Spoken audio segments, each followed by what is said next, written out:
E daí? Bora resolver as questões do vestibular UEL 2021 de filosofia? É logo depois da vinheta, não sai daí.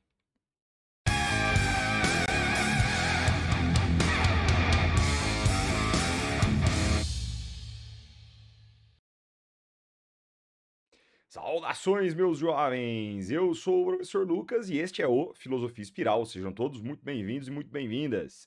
Galera, antes da gente começar a resolução das questões do vestibular da UEL 2021, eu gostaria de convidar você que não está inscrito aqui no canal, que você clique no botãozinho vermelho, na espiralzinha aqui do lado, ative o sininho para notificação dos novos vídeos, clique em gostei, porque eu sei que você depois esquece de fazer isso, compartilhe esse vídeo nas suas redes sociais e com todo mundo que precisa entender um pouquinho mais dessas questões, e não esquece de seguir a gente lá no Instagram, Facebook e Twitter, @filoespiral, sempre produzindo muito conteúdo de filosofia lá para vocês.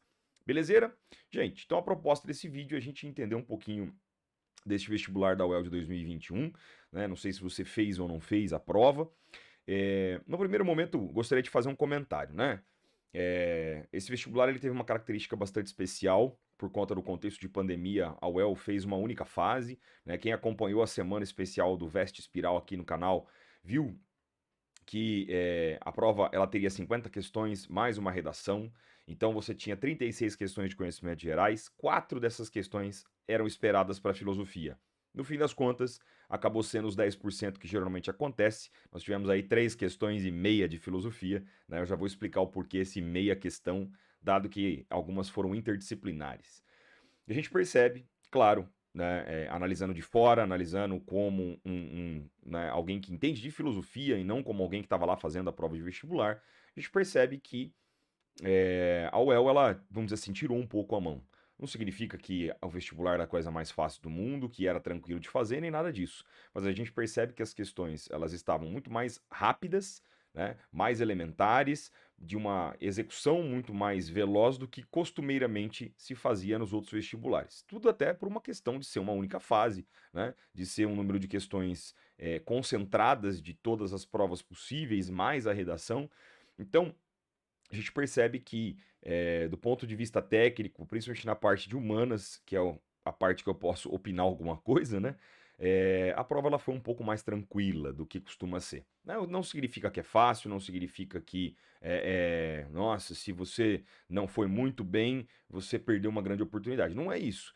Né? Até porque o nível de abstenção foi bastante alto, né? A UEL revelou números de que 42% dos candidatos não compareceram, né, nessa prova, então foi uma situação bastante atípica, certo? A minha ideia vai ser aqui resolver com vocês essas 4 questões, essas 3 questões e meias de filosofia, para que você tire eventuais dúvidas, para que você entenda um pouquinho melhor como que ela funcionou, beleza? Então bora lá.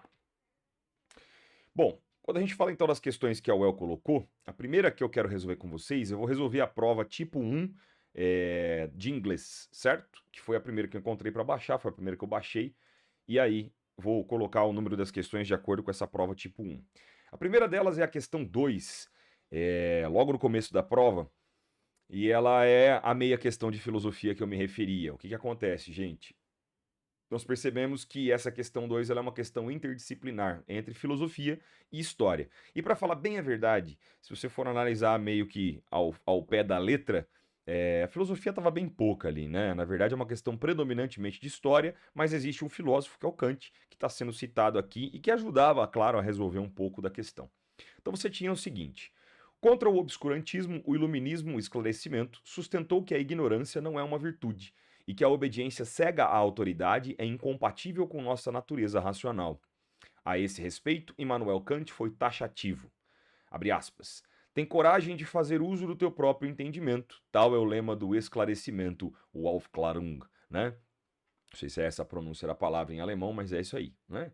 A defesa dos benefícios civilizatórios da liberdade do pensamento, da laicidade do Estado e de uma educação pautada nos valores republicanos, extensível aos cidadãos, como obrigação do Estado, é outro princípio iluminista ainda bastante atual. Então você percebe o seguinte: ele pega um trecho do Kant, clássico, né, uma frase clássica do Kant falando sobre o fenômeno do esclarecimento, que a gente vai lembrar que é a passagem da menoridade intelectual para a maioridade intelectual, e relaciona isso com os ideais iluministas, de educação, né, de valor republicano dada para todos, de responsabilidade do Estado, de Estado laico, né, noção de civilização, tudo isso então como contexto iluminista.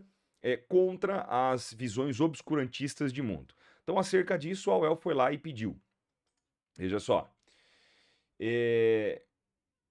Com base nos conhecimentos sobre o iluminismo e esclarecimento, atribua verdadeiro ou falso às afirmativas a seguir. Primeira afirmativa, então. Então, veja só. Em relação ao iluminismo, ao esclarecimento, que é o conceito do Kant, a gente vai assinalar verdadeiro ou falso, o que é uma coisa bem característica das provas da UEL, né? Primeira afirmativa. Instituiu a crença no progresso da humanidade, expressa na confiança de que o exercício, tanto individual quanto coletivo, da razão, faria a humanidade alcançar um estágio de maior realização das potencialidades humanas. Veja só, quando a gente fala desse ideal de progresso da humanidade, de fato a gente percebe que é um valor bastante típico do iluminismo, né? Ou seja, a gente sabe que isso começa desde lá da filosofia de Descartes, de Bacon, com os autores do século XVII, passa pelo iluminismo e atinge talvez o seu auge ali no século XIX, com principalmente pensadores positivistas. Então, crença no progresso, uso individual e coletivo da razão fariam uma melhor realização das nossas potencialidades. Ué, se você pegar o conceito de esclarecimento em Kant, bem filosófico então, você sai da menoridade e vai para a maioridade. Você tem uma ampliação, né, das suas capacidades enquanto ser humano. Então a primeira afirmativa, ela vai bem de encontro ao que fala o conceito de esclarecimento, ela é verdadeira. Segunda, constituiu na substituição da autoridade do clero e da nobreza pela autoridade da filosofia, tendo em vista que a filosofia, amparada numa tradição reflexiva milenar, possui condições mais objetivas de criar consensos para a ação. Gente, essa afirmativa ela é bem problemática, né? Ó, consistiu na substituição da autoridade do clero e da nobreza pela autoridade da filosofia. Mas espera aí. Ousa conhecer, ousa servir-se do seu próprio entendimento, esse é o lema do esclarecimento, né? A frase do Kant, ela não traz a ideia de que você tem que se amparar numa autoridade, que você tem que fazer uma substituição de autoridade, mas é a ideia de você pensar por conta própria. Então, não tem muito essa ideia de que eu tenho uma coisa que guia o meu pensamento, agora eu vou colocar outra no lugar. Muito menos essa ideia de uma tradição reflexiva milenar que estaria ali simplesmente para dar o consenso das formas de ação. Então, é claro que a filosofia é importante, ela desperta o senso crítico, mas ela está longe de ser uma nova autoridade no meio do século XVIII. Até porque, gente, é importante lembrar que durante o século XVII e XVIII a filosofia ela trabalhou muito a favor da ciência. Ela vai acabar tendo uma certa autonomia em relação a isso, mas por volta do século XIX e do século XX, certo? Continuando. Terceira afirmativa. Baseou-se na ascensão econômica das camadas populares antes da Revolução Francesa, as quais consideravam o enriquecimento econômico como substituto da salvação religiosa. Peraí, gente, vamos lá, né? Agora uma questão mais ligada à história propriamente dito. Baseou-se na ascensão econômica das camadas populares antes da Revolução Francesa. Peraí, camadas populares que se enriquecem, que ascendem economicamente antes da Revolução? Puxa, mas se você pegar ali quais são os motivos da Revolução Francesa, a gente vai ver que entre os motivos era justamente uma certa insatisfação popular, né? O iluminismo, que é uma revolução, que é um movimento burguês, né? Ele vamos dizer assim, capitaneado pela burguesia e os filósofos que fazem parte do iluminismo são em grande parte também, né, desse grupo burguês. Não fazem parte, portanto, de uma camada popular e que muito menos que estava em ascensão. Então, não, isso não tem nada a ver com o contexto do iluminismo. Certo? Falsa terceira. Manifestou o princípio da liberdade na forma republicana de governo, por meio da finalidade desta em representar os interesses particulares e os negócios privados da nascente classe trabalhadora do século XVIII. Olha só, manifestou o princípio da liberdade na forma republicana de governo. Ok, o iluminismo realmente vai começar a pregar um pouco mais disso, muito embora ainda nós tínhamos os regimes monárquicos absolutistas na Europa. É importante lembrar que o iluminismo ele vem com uma mentalidade que vem combater esses regimes absolutistas, onde o republicanismo ainda estava começando a engatinhar, né? Começando a tentar ganhar espaço dentro da Europa. Mas o maior problema é aqui, ó. Né, você tem, por meio da finalidade, em representar os interesses particulares e negócios privados da nascente classe trabalhadora. Os ideais iluministas, moçada, não são ideais ligados à classe trabalhadora, são ideais da burguesia, beleza? Então não vai fazer muito sentido também aqui, essa alternativa ela é falsa. E a última diz: possibilitou o questionamento da autoridade divina do rei, buscando justificar o poder por meios racionais e aplicar essas concepções no seu exercício. Faz muito sentido, né? Iluminismo nada mais foi do que um movimento político-intelectual da burguesia que vai questionar o direito divino dos reis, que era muito comum em várias partes da Europa, e vai tentar colocar uma justificativa mais racional de poder, né? Ou seja, aquela ideia, né, de tentar pautar um poder republicano, de um poder pautado, né, um poder que a burguesia poderia, portanto, exercer, certo? Então, a última afirmativa, ela é verdadeira, certo? Então, se a gente pegar a sequência que deu ali, né, verdadeiro, falso, falso, falso, verdadeiro. A única alternativa que vai ornar com isso aí, jovens, ó, assinale a alternativa que contém de cima para baixo a sequência correta. Primeira verdadeira, a última verdadeira. Então, nós temos a alternativa C como o nosso gabarito da questão.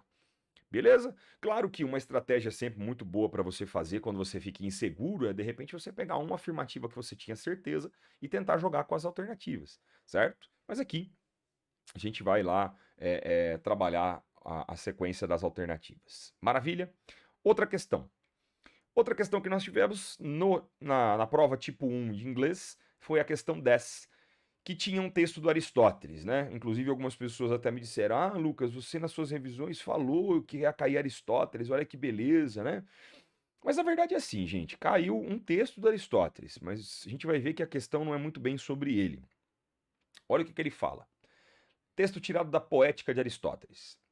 Assim, a epopeia e a poesia trágica, também a cômica, são produções miméticas, mas não há nada em comum entre Homero e Empédocles, exceto a métrica. Eis porque designamos com justiça um de um poeta, o outro de. Nossa. Eis porque designamos com justiça um de poeta, o outro de naturalista, em vez de poeta. Então veja, é um trecho, moçada, onde você tem uma comparação entre os trabalhos de Homero e de Empédocles, e você tem uma comparação entre as produções miméticas, as produções feitas então pelos poetas da mitologia e os primeiros filósofos que são os pré-socráticos, certo? Empédocles é um nome que vem dessa escola naturalista, o Homero é um poeta grego. Então, com base no texto dos conhecimentos sobre Aristóteles, assinale a alternativa correta. Vocês vão ver que, no fundo, é uma questão que vai exigir muito mais que você saiba comparar mito e filosofia do que conhecer a teoria aristotélica propriamente dita. Então, veja só. Letra A. Homero e Empédocles, por usarem a metrificação e discursos miméticos, falam dos deuses e heróis da mitologia e da presença deles na natureza. Gente, o Homero usar realmente a metrificação, os discursos miméticos, falar de deuses e heróis, ok. Mas o Empédocles é aquilo que eu comentei com vocês agora há pouco. Ele é um filósofo pré-socrático, certo? Que procurava lá a questão da arqué da physis, né? Vai ser um autor, portanto, que vai racionalizar o discurso, vai se afastar desse papo dos deuses. Então a letra A tá esquisita, né? Colocou Empédocles num balaio que não pertence a ele. Letra B. A escrita tanto de poetas trágicos como de filósofos naturalistas é definida pela métrica, ambos tratando racionalmente da natureza dos deuses. Olha, você tratar racionalmente dos deuses não é um problema da filosofia. Então, os filósofos naturalistas não têm essa abordagem. Tem uma abordagem racional, mas não sobre os deuses. Já os poetas trágicos tratam dos deuses, mas não numa perspectiva lógica racional, mas sim numa perspectiva mais sobrenatural, que seria mais adequado para você definir. Beleza? Então, a alternativa B também não combina muito. Letra C. Mesmo usando métrica, Empédocles é um dos primeiros filósofos que tratam da natureza, enquanto Homero narra os mitos da tradição grega. Bom, até aqui tá interessante, né? Usando a mesma métrica, isso você lê no texto, né? Ali no trecho, ó, veja só o que ele fala ali. Na segunda linha, mas não há nada em comum entre Homero e Empédocles, exceto a métrica. Então o texto, ele já te ajuda a entender que a alternativa C pode estar correta. Beleza? Só que colocou o Empédocles como um filósofo pré-socrático e o Homero como um poeta da tragédia, né? Da mitologia grega. Então, aparentemente, C está certa. Letra D. Métrica e mimética de poetas e naturalistas expressavam o modo como os mitos explicavam o funcionamento da natureza e do cosmos. Do cosmo, né? Gente, mais uma vez, eles colocam todo mundo como se fossem iguais. Os filósofos naturalistas não tratavam de mitos, tratavam de filosofia, né? Quando você fala de naturalistas, a produção desses caras é uma produção filosófica e não mitológica. Então, não dá para colocar todo mundo como igual. E a letra E diz que Empédocles e Anaximandro, filósofos naturalistas, escreviam em métrica, explicando como os deuses controlavam a natureza. Começou bem, né? De fato, Empédocles e Anaximandro são nomes de filósofos naturalistas, mas eles não explicam os deuses. Como filósofos naturalistas, a grande preocupação desses autores era com a arqué, com o princípio fundamental da natureza, portanto. Beleza? Isso significa que das 5 alternativas, a única que estava correta era a alternativa C de cebola. Beleza? É a única que orna. Veja que, tendo a noção de mito e filosofia e se pautando em algumas ideias do texto, você conseguia eliminar as alternativas erradas e assinalar a correta. Uma coisa também que ajudaria aqui é você ter a noção desses nomes, né? Você saber quem é quem no jogo. Pô, quem que é Homero, quem que é Empédocles, quem que é Anaximandro. Se você soubesse isso, isso também facilitava muito a resolução da questão. Belezeira? Muito bom. Próxima questão, a terceira da nossa resolução, é uma questão, então, é a 15 da prova tipo 1 de inglês. Aqui, gente, nós temos uma questão que tem mais a cara da UEL, né? Acho que das 4 questões, talvez a que tenha dado mais trabalho para o pessoal, foi a que pelo menos eu mais ouvi dos alunos que existe uma dificuldade na resolução dela. Por quê? Existe uma certa dificuldade no vocabulário, né? E ela é uma questão mais do estilão da UEL, um texto um pouco maior, as alternativas a gente percebe que vão ser um pouco mais confusas, mas ainda assim é uma questão que não se configura como difícil propriamente dito. E aí ele fala assim, ó. A ideia é um texto do Horkheimer tirado do Eclipse da Razão, né? Sempre importante você dar uma olhadinha ali na fonte, né? A ideia de que a razão, a mais alta faculdade intelectual do homem, interessa-se apenas pelos instrumentos, ou melhor, ela é ela. Não, peraí. Ou melhor, é ela mesma apenas um instrumento? É formulada de modo mais claro e aceita mais amplamente hoje do que no passado. O indivíduo outrora concebeu a razão exclusivamente como um instrumento do eu. Agora, ele experiencia o inverso dessa autodeificação. O que é autodeificação? É uma espécie de autoexaltação, de autovalorização. É quando você se coloca, né, no centro de tudo, você se supervaloriza, né, uma supervalorização do homem. A máquina ejetou o piloto. Ela corre cegamente pelo espaço. No momento da consumação, a razão tornou-se irracional e estultificada. Ou seja, ele vai apontar aqui um processo de degeneração da razão. Quem já tá ligado do que o Horkheimer fala, e se você pegar o próprio enunciado, vai ficar tudo muito claro. A respeito do problema da racionalidade instrumental, em Horkheimer, assinale a alternativa correta. Então é um texto onde o Horkheimer vai colocando o que aconteceu com a racionalidade dos homens, que antes era entendida como uma coisa que, né, olhava para o próprio ser humano, que nos tornava plenos, e que depois ela simplesmente acabou, nessa supervalorização do homem, ela acabou fazendo a gente experienciar um processo de degeneração, de corrupção dessa razão. Eu sempre gosto de lembrar, falei disso aqui na revisão aqui do canal e também nas minhas revisões com os meus alunos nos plantões de véspera aqui de Londrina, né? Mas a gente comentou o seguinte, olha, quando você fala de razão instrumental, vale a pena lembrar que eu estou sempre falando de uma técnica avançada, de uma técnica arrojada e de uma baixa capacidade crítico-reflexiva, certo? Então, é esse o resultado que a gente costuma encontrar. Vamos ver o que as alternativas falavam. Letra A. A exploração da natureza é o resultado secundário da vigência da racionalidade instrumental, na medida em que, anteriormente à modernidade, a razão era compreendida em sintonia com a natureza. Olha, podemos até discutir se existia essa sincronia entre razão e natureza anteriormente, mas você dizer que a exploração é resultado secundário da vigência da racionalidade instrumental, isso está errado. É resultado primário, gente. A razão instrumental ela é produto da racionalidade do século XVII e XVIII, naquela ideia do progresso, que inclusive caiu lá na questão 2 do Kant, naquela ideia do Descartes e do Bacon, né, de você controlar a natureza pelos métodos científicos. Então, falar que é resultado secundário está bem errado, né? Não é assim, acabou tendo indiretamente uma consequência. Não, era um objetivo direto que existia anteriormente. Alternativa B. A razão instrumental é uma forma da razão que se instituiu por meio do reconhecimento da singularidade da natureza e da sociedade e do desenvolvimento de uma metodologia que integra tais especificidades à pesquisa. Então, olha o que ele está falando, que a razão instrumental ela vai reconhecer a singularidade da natureza, vai reconhecer a singularidade da sociedade e do desenvolvimento de uma metodologia que vai integrar essas especificidades. Ou seja, vai falar de uma racionalidade que inclui a natureza, que inclui a sociedade, que se preocupa, portanto, com a natureza e com a sociedade quando vai aplicar a sua técnica. E o que a gente percebe na razão instrumental, como ele fala no texto, é que dessa autodeificação a gente acabou experimentando um fenômeno reverso. Dessa tentativa de explorar a natureza, nós acabamos simplesmente entrando numa irracionalidade. Né? A razão ela entra, portanto, numa degeneração. Então ela não incorpora tão bem assim essa especificidade. Beleza? Letra C. A substituição da autoridade da filosofia pela autoridade da ciência no século XX resultou da incorporação da filosofia aos procedimentos experimentais da ciência, o que tornou a atividade científica mais rigorosa.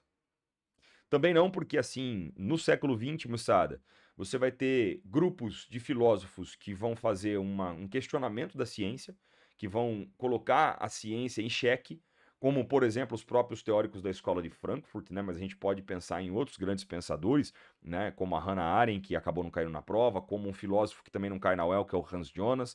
E você tem outros filósofos que vão produzir a filosofia da ciência, lá como os neopositivistas do Círculo de Viena, que aí sim fariam essa exaltação, esse processo todo, né? Que colocam a filosofia como algo incorporado à ciência e ao seu método. Mas definitivamente não dá para você generalizar dessa forma como a alternativa C faz. Beleza? Então também está errada. Letra D. A concepção de ciência que sustenta a racionalidade instrumental recusa duas ideias fundamentais. A ideia de que a ciência consiste em enunciados sobre os fatos e a ideia de que o mundo esteja em um mundo de fatos e coisas. Olha só, a concepção de ciência que sustenta a razão instrumental recusa duas ideias. A ideia de que a ciência consiste em enunciados sobre fatos e a ideia de que o mundo seja um mundo de fatos e coisas. Então, veja bem, na verdade não tem nada a ver isso. Né? A concepção de uma ciência que sustenta, ela recusa as ideias fundamentais de que a ciência é enunciado sobre fato e o mundo seja um mundo de fatos e coisas. Mas a ciência faz justamente isso. A razão instrumental ela é somente técnica, ela é o preto no branco, ela olha as coisas de uma maneira excessivamente objetiva. E aí, justamente por não conseguir ter um caráter mais reflexivo, né, é que ela acaba entrando em problemas. Então, vamos dizer assim, ela não recusa essas ideias, ela é justamente aquilo que faz, né? Ela só faz isso efetivamente. Beleza? Então, o maior problema aqui é falar que a razão instrumental recusou essas duas ideias apresentadas na alternativa. Sobrou a letra E. A vinculação entre razão e instrumento revela a tendência não apenas individual, mas estruturada socialmente, de submeter a natureza à exploração, culminando na sujeição do humano à razão instrumental. Cara, aí ficou muito a cara do que é o conceito do Horkheimer, né, galera? Não tem como, cara. Ele fala, ó, não é só uma coisa individual, mas a razão instrumental, ela tem uma aplicação social. Você explora a natureza e sujeita o homem a essa racionalidade. É o que ele fala no texto, né? Desse processo de autodeificação, nós experimentamos o contrário. Né? Nós nos tornamos irracionais, somos sujeitos a essa técnica excessiva. Então, a alternativa que mais combina, né, a única que responde efetivamente à nossa questão, é a alternativa E, de elefante. Maravilha? E vamos para uma última questão dessa prova tipo 1 inglês, que é a questão 18, que tem um texto do Platão de um diálogo chamado Sofista. Cara, questãozinha, essa acho que é mais tranquila, né? Ele fala assim, ó. Não devemos admitir que também o discurso permite uma técnica por meio da qual se poderá levar aos ouvidos dos jovens, ainda separados por uma longa distância da verdade das coisas, palavras mágicas e apresentar, a propósito de todas as coisas, ficções verbais, dando-lhes assim a ilusão de ser verdadeiro tudo o que ouvem e de que quem assim lhes fala tudo conhece melhor do que ninguém? Jovens, nós temos um Platão aqui expondo claramente a sua indagação em relação ao discurso que vai ser enunciado pelos sofistas. Discursos belíssimos, mas que são palavras mágicas, ilusórias, que dão a impressão de que quem fala sabe do que está falando, muito embora ele está numa distância da verdade das coisas. Então, quem manja daquela distância, né, daquela crítica que Platão faz aos sofistas e a persuasão feita pelos sofistas, cara, você vai ver que esse é o tema da questão. Então ele pergunta, ó, com base no texto e nos conhecimentos da análise de Platão sobre a técnica retórica dos sofistas, assinale a alternativa correta. Então, qual é a visão que Platão desenvolveu sobre a retórica dos sofistas? Letra A. ensinavam uma técnica argumentativa na qual os jovens facilmente percebiam a verdade e a mentira nos discursos dos oradores. Gente, Platão não entende que o que os sofistas fazem ajudam na percepção do que é verdadeiro ou falso. Muito pelo contrário. A técnica da retórica, ela ilude as pessoas a ponto de elas não distinguirem o que é verdadeiro e falso. Então, errada a letra A. Letra B. Eram professores de oratória apreciados por Platão, porque argumentavam com rigor lógico e preocupação ética. Olha, gente, Platão, primeiro, não aprecia os sofistas, ele é contra os sofistas agressivamente em muitos dos seus textos. Eles realmente poderiam até usar muito da lógica, mas não de uma forma muito, não de uma forma muito rigorosa, porque eles poderiam adaptar aquilo para falácias, né, ou sofismas. E o pior de tudo, né? Segundo Platão, esses caras não tinham ética nenhuma no discurso que enunciavam, porque não tinham compromisso com a verdade, que era o ideal ético maior para Platão e também para o mestre dele, o Sócrates, né? Letra C. Ensinavam a validar com coerência lógica qualquer argumento válido, e por isso sua técnica discursiva habilitava a distinguir o falso do verdadeiro. Bem parecido com a letra A, né? De novo, tá falando que a técnica dos sofistas ajuda na distinção do que é verdadeiro e do que é falso. Não é, cara. Ela deturpa, ela ilude, né? A técnica dos sofistas, segundo Platão, ela é manipuladora, portanto, pouquíssimo interessante. Certo? Letra D. Tornavam qualquer opinião convincente com a sua técnica discursiva, sem se preocupar com a distinção do verdadeiro ou ético de seus contrários. Ou seja, o verdadeiro do falso, o ético do imoral, do antiético. Cara, perfeito, né? É exatamente a visão que Platão tem. Não há, sem essa preocupação de distinguir o verdadeiro do falso, o ético do não ético. Então, Platão realmente entendia que os caras eram muito manipuladores, muito persuasivos e sem compromisso com a verdade. Daí um principal motivo dele e do Sócrates não gostarem nem um pouquinho dos sofistas, né? Veja só a letra E para ter certeza. Eram sábios e mestres de uma técnica retórica que apresentava opiniões persuasivas e, por isso, verdadeiras e éticas. Olha, que eram opiniões persuasivas, é verdade, mas dizer que por isso elas são verdadeiras e éticas, não tem nada a ver, né? Elas são manipuladoras, elas são ilusórias. Então, novamente, a alternativa E, ela vai muito de acordo com as outras alternativas que estão erradas. Logo, a única alternativa que orna com a questão é a alternativa D de dado. Beleza, minha gente? Então, essas são as questões aí que apareceram na prova da UEL. Gente, espero ter ajudado vocês de alguma forma, espero que você possa ter aí revisado os seus conceitos, que você tenha acertado essas questões, que você possa então esperar um bom resultado ali da UEL que vem em breve e que, né, que você continue firme nos seus estudos aí, se você ainda tem outros vestibulares para fazer, ou, enfim, se você está aí na sua pegada de estudos, que você continue bem firme. Beleza? A gente continua aí firme e forte e a gente volta numa próxima oportunidade, num próximo vídeo. Não se esqueça, quem não está inscrito no canal, clica no botãozinho vermelho, clica em gostei para ajudar aqui se você gostou desse vídeo, se eu te ajudei de alguma forma, compartilhe esse vídeo com mais pessoas que podem precisar e, claro, não esquece de seguir o Filosofia Espiral lá no Instagram, no Facebook e no Twitter, @Filoespiral. Eu me despeço por aqui, nós nos vemos numa próxima oportunidade. Um grande abraço, jovens, e tchau!